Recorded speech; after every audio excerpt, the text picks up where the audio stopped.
Hello everyone.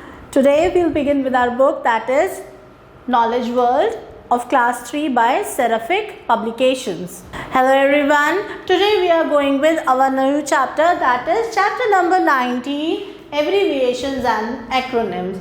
Well, nowadays we have started using a shortened version of different words, both for what purpose? लिखने के लिए भी and for spoken purpose also. We have started using small words.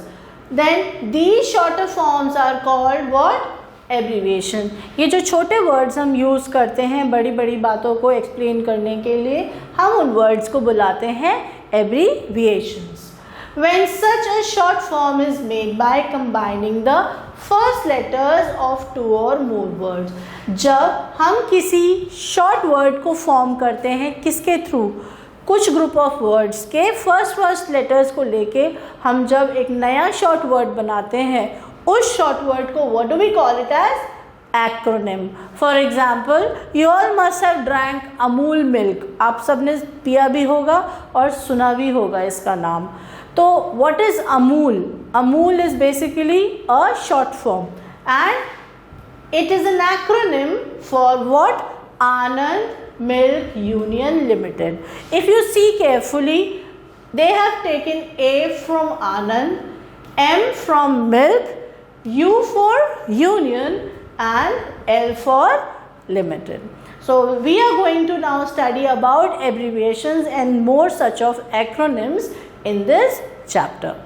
Now try to write the expanded forms for their short forms.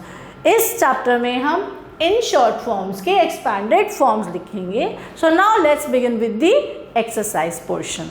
So now let's begin with the first abbreviation or acronym and it is MLC. And what is the full form of the same? It is Member of Legislative Council.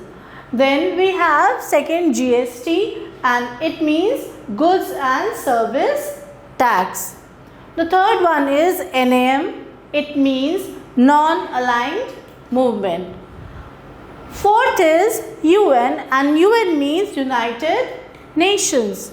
Then we have the fifth one that is PIN and PIN means Personal Identification Number. Sixth is CBSE and the full form for the same is Central Board of Secondary Education. Then we have RAM, that is the seventh one, and the answer for this is Random Access Memory. Then we have 8th, that is MP, it means Member of Parliament. 9th is MRP and its full form is Maximum Retail Price. Then we have the 10th one IPS which means Indian Police Service. Then the 11th one that is INS and it means Indian Navy Ship. The last one that is the 12th one that is PT and it means Personal Trainer. So this was all about the acronyms and the abbreviations chapter. I hope you have understood the short form as well as the expanded form of the same. Thanks for watching the video. Stay tuned till the next video. Till then, take care and goodbye.